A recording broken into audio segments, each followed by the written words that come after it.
डीमार्ट में phone number कैसे change करें। आप डीमार्ट में अपना फ़ोन नंबर चेंज करना चाहते हो तो इस वीडियो को पूरा देखना। इसके लिए ऐप ओपन करना है, फिर नीचे माय अकाउंट ऑप्शन शो होगा, इस पर क्लिक करना है। देन कुछ इस तरह का इंटरफेस ओपन होगा। यहाँ पर स्क्रॉल करके नीचे आना है।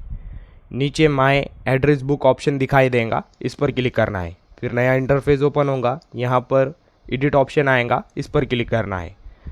फिर से नया इंटरफेस ओपन होगा। यहाँ पर नीचे एंटर कंप्लीट एड्रेस डिटेल्स पर क्लिक करना है।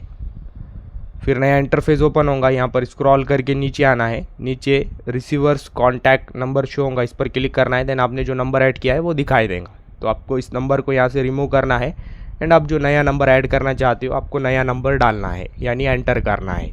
फिर नंबर डालने के बाद नीचे सेव चेंजेस पर क्लिक करना है। फिर आपका नंबर चेंज हो जाएगा। तो आप इस तरह से नंबर चेंज कर सकते हो। वीडियो इन्फॉर्मेटिव लगा तो लाइक करना।